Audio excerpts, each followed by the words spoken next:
ठीक है। अब हम नेक्स्ट न्यूमेरिकल बनाएंगे। टॉपिक हमारा कौन सा है? Limiting reactant. देखिए यहाँ पे नेक्स्ट न्यूमेरिकल है आपका कि 10 moles of, कौन से देखिए, if 10 moles of hydrogen reacts with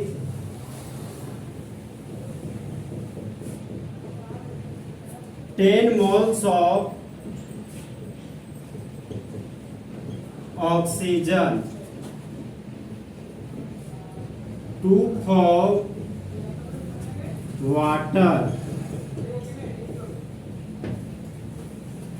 find the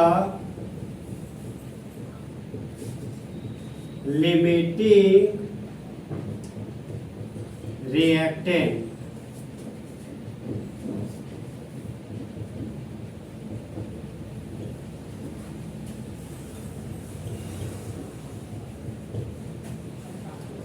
जो पिछले वाला क्वेश्चन तो ये क्वेश्चन एकदम सेम है, सेम पैटर्न पे है, लेकिन इसमें थोड़ा सा कंफ्यूजन है।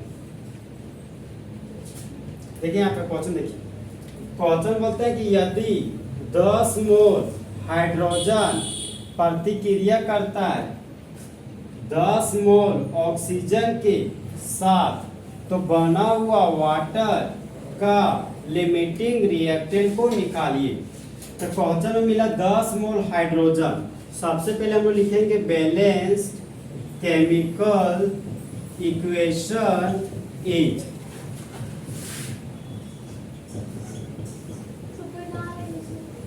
हाँ बनाइए,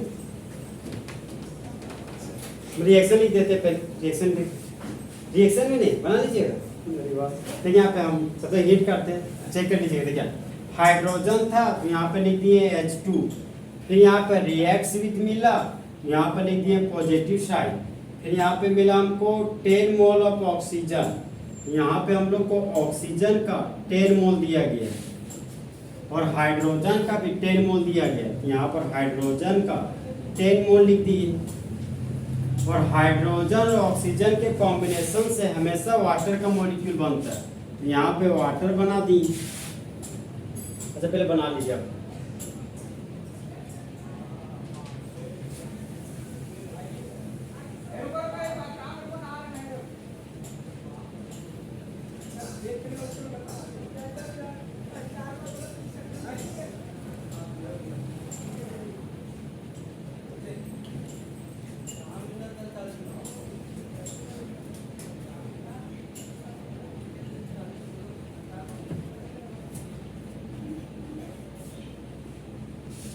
देखिए यहाँ सबसे पहले ना आपको बैलेंस केमिकल इक्वेशन सही लिखना पड़ेगा, क्योंकि जब तक आप ये नहीं सही लिख पाइएगा ना तो आपका आने वाला प्रोसेस सही नहीं होगा।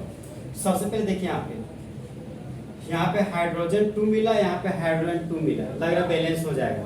फिर आगे बढ़े तो यहाँ ऑक्सीजन 2 मिल गया, ऑक्सीजन 1 मिला, यहाँ पे ऑक्सीजन 1, यहाँ पे 2 है। यहाँ पे बैलेंस करने के लिए 2 से क्या कर दिए मल्टीपल, तो 2 ऑक्सीजन बैलेंस हो गया, 2 दूना 4 हाइड्रोजन हो गया। और यहाँ पे आपका हाइड्रोजन का 2 एटम है, यहाँ पे बैलेंस करने के लिए 2 से क्या कर दिए मल्टीपल कर दिए, तो 4 हाइड्रोजन 2 ऑक्सीजन, यहाँ पे 2 ऑक्सीजन, ये हो गया मेरा बैलेंस केमिकल इक्वेशन।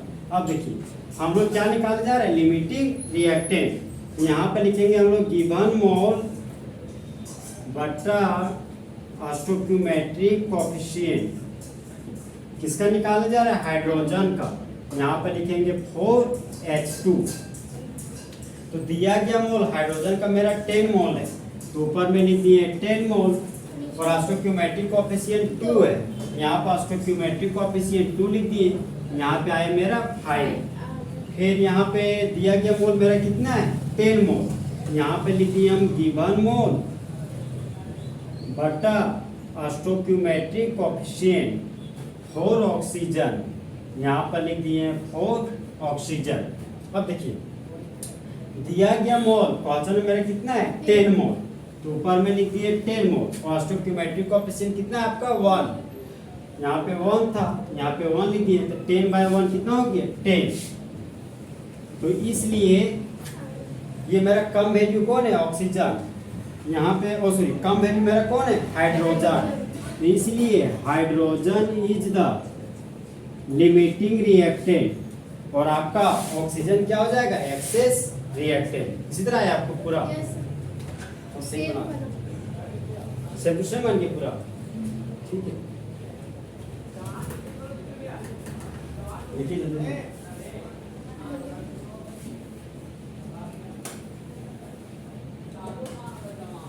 अच्छा, इसी पर बेस्ड हम 2 क्वेश्चन और भेज देंगे, बना पाइएगा?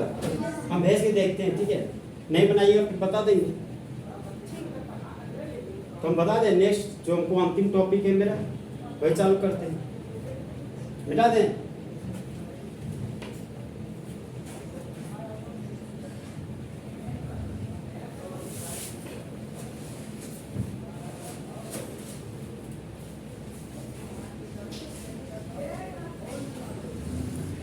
देखिए सबसे टर्मिनल टॉपिक है मेरा कंसंट्रेशन ऑफ सॉल्यूशन, ठीक है। इसी से बहुत सारा क्वेश्चन आपको एग्जाम में रहेगा। कंसंट्रेशन ऑफ सॉल्यूशन,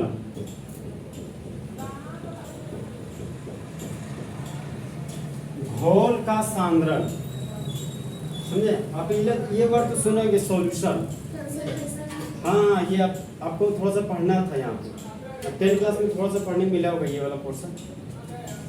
देखिए जिस तरह बॉयज और गर्ल्स को एक साथ स्टूडेंट बोलते हैं, ठीक है, उसी तरह सॉल्यूट और सॉल्वेंट को एक साथ सॉल्यूशन बोलते हैं, ठीक है। इसी को आप लोग पढ़ेंगे विले, विलायक, विलियन।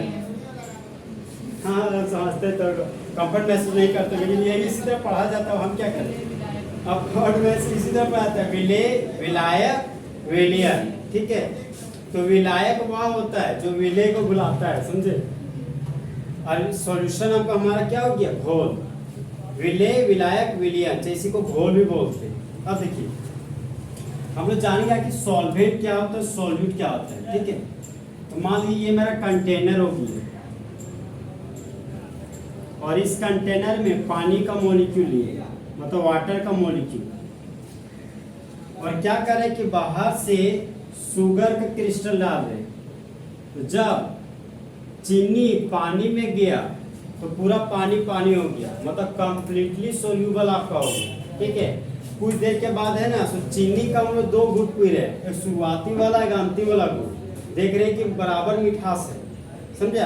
कहीं कहीं ये भी महसूस हो रहा है कि शुरू वाला तनिक कम मीठा लग रहा है, अंतिम वाला ज्यादा मीठा लग रहा है, ऐसा भी कभी फील होता है।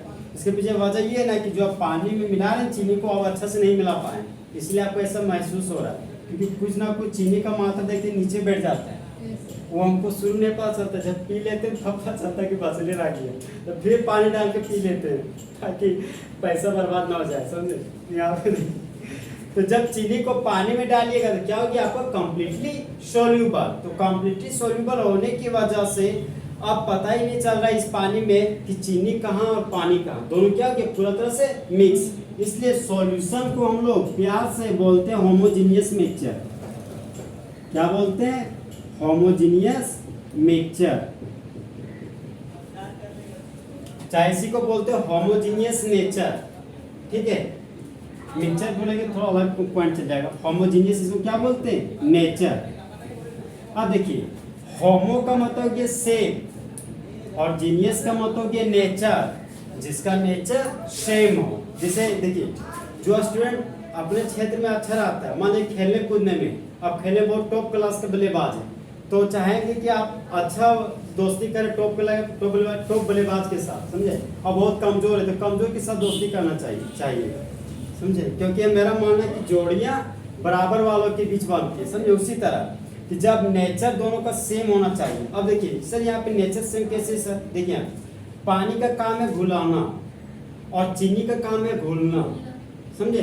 तो इसका मन है कि हम घुलाएंगे, जो आएगा हम घुला देंगे, और ये कहता है भैया हम तो घुलेंगे। तो दोनों का नेचर एक दूसरे का क्या है, सेम टू सेम। इसी को बोलते हैं लाइक डिजोल्व्स लाइक। बुक्स में लिखा हुआ था ये पॉइंट जो भी बोले हैं, लाइक डिजोल्व्स लाइक। तो देखिए यहाँ पे शुगर मान लीजिए कि आपका कम मात्रा में, तो शुगर जो कम मात्रा में होता है वो हमारा कहलाता है सोल्यूट, और मान लीजिए पानी मेरा बहुत ज्यादा मात्रा में है, तो पानी हमारा क्या कहलाएगा, सॉल्वेंट। इसी को बोलते हैं कि जो मोर अमाउंट में रहता है उसको सॉल्वेंट कहते हैं, और जो कम अमाउंट में रहता है मतलब लेस अमाउंट में रहता है वो हमारा सॉल्यूट कहलाता है। ठीक, अब देखिए सॉल्यूशन भी ऐसे बहुत प्रकार का है, यहाँ पर सब बात समझ में आया, ठीक है रोगी। एक सॉल्यूट है, एक सॉल्वेंट है, तो जब सॉल्यूट को सॉल्वेंट में मिला देते हैं तो सॉल्यूशन बनता है। एक और मन में क्वेश्चन बहुत सारा बच्चा पूछता देखते हैं कि सर सॉल्वेंट के रूप में क्या हमेशा पानी लेंगे क्या? कुछ भी आप ले सकते हैं, समझे। सॉल्वेंट का डेफिनेशन है कि जिसका मात्रा ज्यादा हो। अगर आप पानी लिए आप 1 लीटर और आप शुगर से ले लिए 20 kg तो आपका सॉल्वेंट चीनी बन जाएगा, समझे। आप सॉल्वेंट बन जाएगा आपका फिर पानी। कह कि हम यहाँ लैंग्वेज पर हाँ कि जिसका मात्रा ज्यादा वो मेरा सॉल्वेंट। ये नहीं है कि यहाँ पर देख रहे कि सर बार बार शुगर है, शुगर पानी ज्यादा तो शुगर होगा ना सॉल्यूट, उस तरह नहीं है। जिसका मात्रा ज्यादा आपका होगा वही होगा सॉल्वेंट, जिसका मात्रा कम होगा वो आपका सॉल्यूट होगा। और सॉल्यूशन भी है जो बहुत प्रकार का है, ठीक है। एक सॉल्यूशन है आपका बाइनरी सॉल्यूशन, सुने कभी बाइनरी सॉल्यूशन? नहीं सुने? हल्का तो बताया गया होगा, नहीं आप लोग को बताया ही गया होगा। देखिए यहाँ पे एक है मेरा बाइनरी सॉल्यूशन,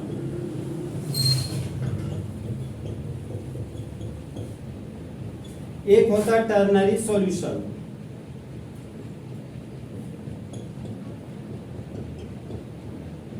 और एक होता है क्वाटरनरी सॉल्यूशन। क्वाटरनरी सॉल्यूशन ये पूरा 11-12 में जो सॉल्यूशन आपको पढ़ना है वो आपको बाइनरी सॉल्यूशन पढ़ना, ठीक है। देखिए ना क्वेश्चन में ये आंसर है, तो यहाँ पे बाय का मतलब हो गया 2 और जो नरी बच गया ना, नरी का मतलब तो कंपोनेंट, और कंपोनेंट का मतलब होता है घटक, कंपोनेंट का मतलब होता है मात्रा। तो एक ऐसा सॉल्यूशन जो 2 कंपोनेंट से मिलकर बना हो वही क्या कहलाता है, बाइनरी सॉल्यूशन। हाँ क्या कंपोनेंट में तो संघटक बोलते हैं हिंदी में, मतलब जिससे मिलकर बना हुआ था। अभी एग्जांपल देख समझ आएगा। बोल एक ऐसा सॉल्यूशन जो 2 कंपोनेंट से मिलकर बना होता है। जैसे देखिए अभी तो हम लोग ले रहे थे शुगर और वाटर, यहाँ पे देखिए सॉल्यूशन बनाने के लिए कितना कंपोनेंट आपने लिया, 2 कंपोनेंट, यही क्या कहलाएगा आपका बाइनरी सॉल्यूशन। अब आगे टर्नरी सॉल्यूशन, तो एक ऐसा सॉल्यूशन ये T से 3, एक ऐसा सॉल्यूशन जो 3 कंपोनेंट से मिलकर बना हुआ हो वही हमारा टर्नरी सॉल्यूशन कहलाता है। नींद आ रहा है क्या? अरे महसूस कर सकते हैं, समझे कि आपको नींद आ रहा है, सोइए मत। एक ऐसा सॉल्यूशन जो 3 कंपोनेंट से मिलकर बना हो वो हमारा टर्नरी सॉल्यूशन कहलाता है। तो एक तो हमारा था, एक हम ले लिए लेमन ड्रॉप्स, अरे नींबू, एक हो गया मेरा शुगर, और एक हमारा क्या हो गया पानी। यहाँ पर सॉल्यूशन में कितना कंपोनेंट लिए, 1, 2 और 3, तो यही हमारा क्या कहलाएगा टर्नरी सॉल्यूशन। अब आया क्वाटरनरी सॉल्यूशन, तो क्वार्टर का मतलब 4 होता है। दारू पीने वाला हमेशा क्वार्टर क्वार्टर बोलते रहता है, तो क्वार्टर का मतलब होता है 4, समझे। हाँ 4 बार। तो एक ऐसा सॉल्यूशन जो 4 कंपोनेंट से मिलकर बना हो वो हमारा क्वाटरनरी सॉल्यूशन कहलाता है। तो मान लीजिए एक ले लिए लेमन ड्रॉप्स, एक ले लिए शुगर, एक वाटर ले लिया, एक दारू भी ले ली, तो 4 कंपोनेंट हो गया, तो वो भी हमारा क्या कहलाएगा क्वाटरनरी सॉल्यूशन। तो फिलहाल हमको 11-12 में जो सॉल्यूशन पढ़ना है ये बाइनरी सॉल्यूशन पढ़ना है, और ये जो कंसंट्रेशन ऑफ सॉल्यूशन आपको पढ़ाया जाएगा, आपको जितना पॉइंट्स पढ़ाएंगे न्यूमेरिकल जो भी, वो आपको 12th में भी फोटोकॉपी मतलब सेम टू सेम पढ़ने को मिलेगा, समझे। ये आपको यहाँ भी मिलेगा 11 में भी, और एक बार आपको 12th में पढ़ने का मौका मिलेगा, ठीक है। समझ में आया? Yes. हाँ तो इतना समझ में आ गया काफी है, कल इजी हो जाएगा, कल लिखाना बचेगा अपनी।